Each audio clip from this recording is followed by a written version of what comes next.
धर्मेंद्र पंजाब के एक छोटे से गांव के रहने वाले थे। फिल्मों में आकर इतना बड़ा स्टार बनने का सपना शायद ही एक्टर ने देखा होगा। महज 19 साल की उम्र में धर्मेंद्र की साल 1954 में प्रकाश कौर से शादी करवा दी गई। उस वक्त धर्मेंद्र ने फिल्मों में एंट्री नहीं की थी। प्रकाश कौर एक साधारण महिला की तरह थी और पूरी जिंदगी लाइमलाइट से दूर रही। शादी के बाद धर्मेंद्र का फिल्मी सफर शुरू हुआ।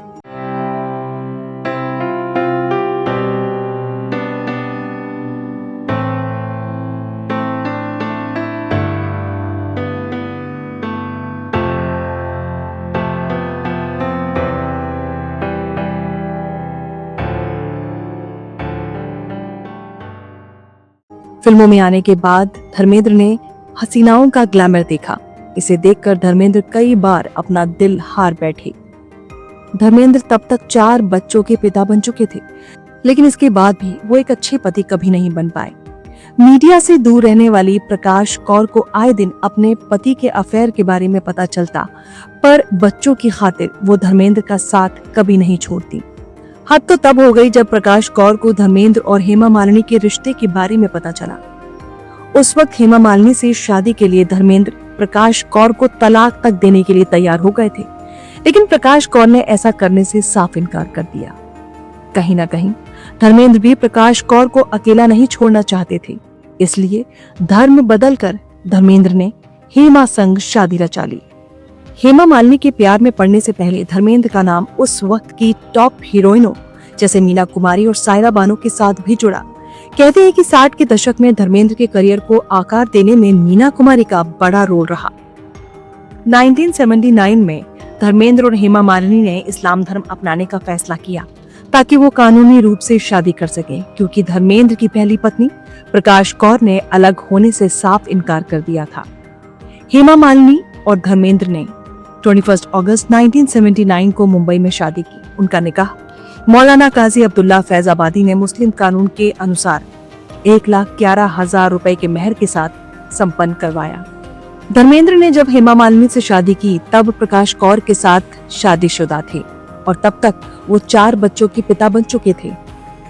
उन्होंने 1955 के हिंदू विवाह अधिनियम को दरकिनार करके इस्लाम धर्म अपना लिया। धर्मेंद्र ने पहली पत्नी प्रकाश कौर को तलाक दिए बिना हेमा मालिनी से शादी कर ली। खबरों के मुताबिक उन्होंने नए नाम रखे। धर्मेंद्र का नाम दिलावर खान हो गया और हेमा मालिनी का नाम आयशा बी आर चक्रवर्ती हो गया।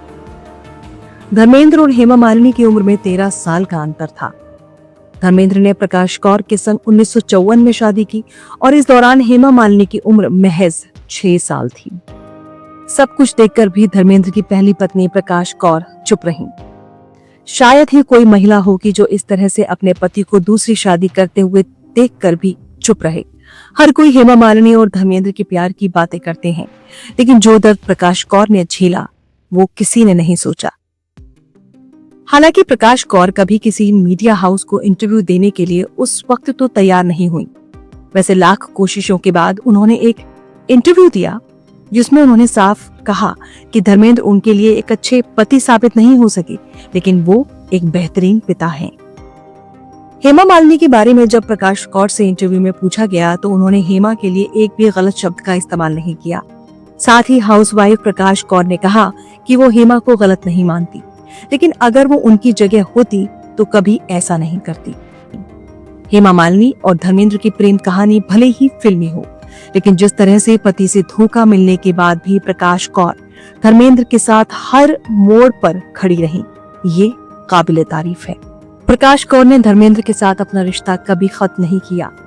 71 सालों तक प्रकाश कौर इस रिश्ते को अपने आप से बांधे रखी। तमाम मुश्किलें आई, अड़चनों का सैलाब उनकी जिंदगी में आया, लेकिन प्रकाश कौर टस से मस नहीं हुई। वहीं धर्मेंद्र भी प्रकाश कौर का साथ निभाते चले। बॉलीवुड के हीमैन धर्मेंद्र का देहांत 24 नवंबर 2025 को हो गया और आखिरी वक्त तक भी प्रकाश कौर उनके साथ साए की तरह रही। हालांकि बीच में खबर ये भी आई थी कि धर्मेंद्र अपने आखिरी दिनों में हेमा मालिनी और प्रकाश कौर से अलग रहते हैं। हालांकि बॉबी देओल ने एक इंटरव्यू में खुलासा किया कि उनकी मां प्रकाश कौर और धर्मेंद्र हमेशा साथ ही रहे और आखिरी वक्त में भी मां प्रकाश कौर ने धर्मेंद्र का बेहतरीन तरीके से साथ निभाया। जीवन के अंतिम पड़ाव पर धर्मेंद्र के साथ प्रकाश कौर साय की तरह रही। लेकिन इस प्रेम कहानी में प्रकाश कौर अकेली रह गई और उनके धर्म उन्हें छोड़कर जा चुके हैं।